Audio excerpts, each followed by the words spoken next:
Superstar Miss Nora Honor, talaga namang walang palya, palaging kasali at talaga namang nasa listahan palagi. Pasok na naman si Ate Guy. At alam niyo po ba na si Ate Guy hindi lang isa, 2 beses, kundi 3 beses na nakakuha ng award sa bansang ito. At si Ate Guy talaga namang click na click sa mga kabataan at talagang nananatiling huwaran sa kanila. At itong si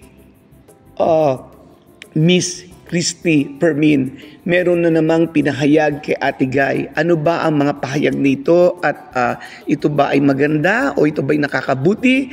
Ang lahat ng yan ay ating aabangan, syempre dito sa Heart's Expression. Ito po ang inyong lingkod, Kuya Ferdy R, na nagsasabing maraming salamat at patuloy niyo pong tinatangkilik ang Heart Expression. Sa mga nag-subscribe na, maraming salamat sa patuloy na panunood ng mga videos at nila-like, sinishare. Maraming salamat po.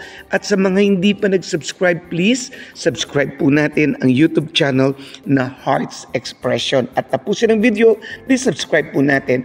At maraming salamat po sa pagpapatuloy. Oo nga naman, si Ate Guy ay click na click sa mga kabataan, sa mga nag-graduate, no po. Talagang si Ate Guy, syempre, wala man silang nakuwang pwesto, ibig sabihin, hindi man sila valedictorian, hindi man sila with honors, pero alam niyo po ba, nakakatuwa, kung meron man silang karangalan na tatanggap o wala, ilan ng mga kabataan na nagpahayag na talagang sila ay mayroong karangalan. Alam niyo po yung karangalan na ito? Yung mga nakagraduate po sila, nakatoga at background po nila, kasama nila si Ate Guy. Oo nga naman, no?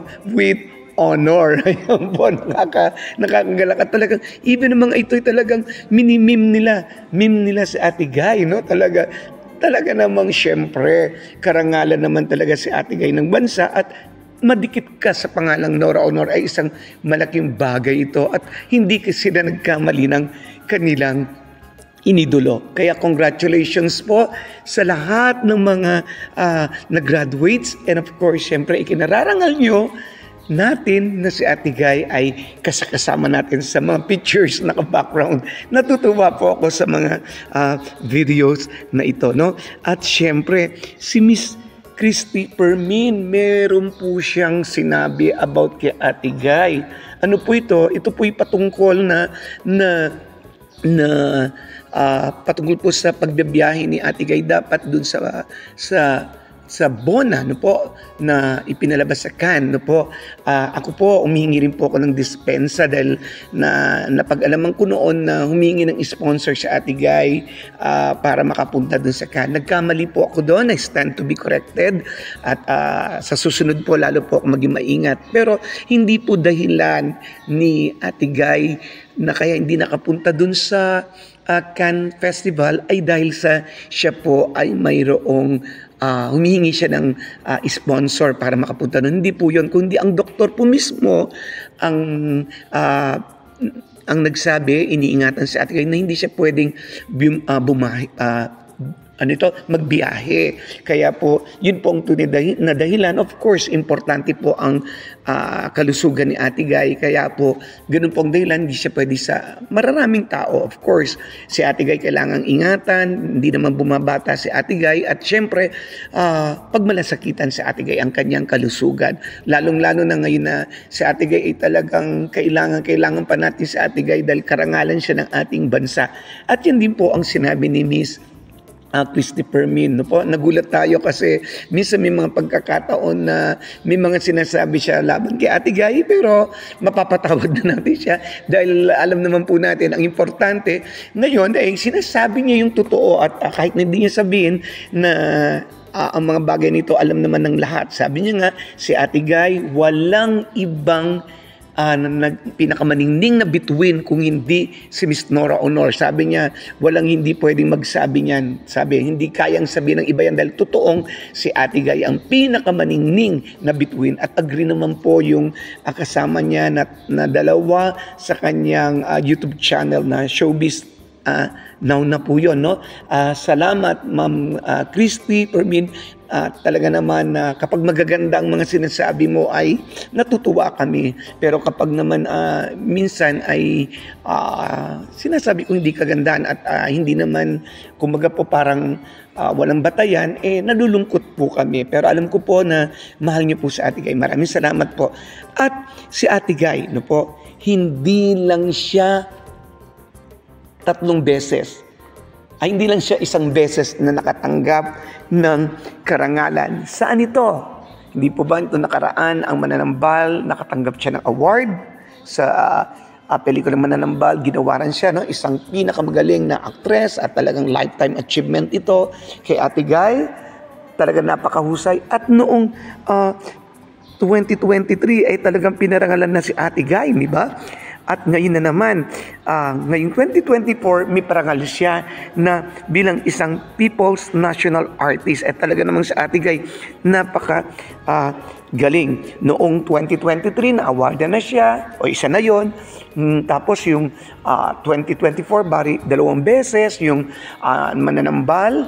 At ngayon, yun namang, again, yung People's National Artist. Ito po, no?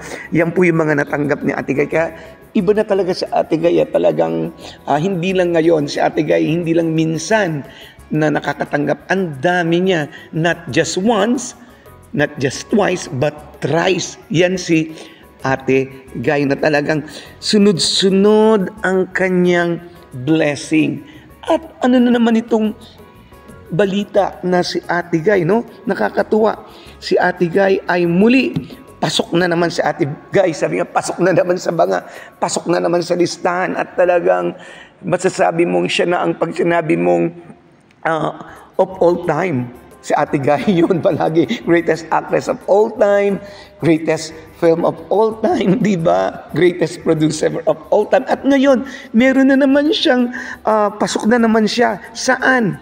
Ito po yung, saan po ito? Ito po yung kanyang teleserye na teleseryeng Between. Opo, si Ate Guy, ang teleseryeng Between ay pumasok po na teleseryeng Between ni Nora Honor, pasok sa listahan ng top 12. No po, biro nyo po, nasa listahan po ng 12 top rating teleserye of all time. Wow, bigating ka talaga, Ate Guy. Biro nyo po, matagal na pong ginawa ito ni Ate Guy. Ito po ay of all time po, ha? Ngayon po, as of 2024, si Ate Guy, pasok ang kanyang Between na talaga namang inabangan natin sa ABS-CBN 2, Channel 2 no po, no? Na talagang napakaganda at talagang inaabangan gabi-gabi. Na-miss po natin ito. Congratulations kay Ate Guy, no po, na hindi matatawaran ang kanyang husay. Talaga namang walang question kapag si Ate Guy ang tumanggap ng award, kapag si Ate Guy ay talagang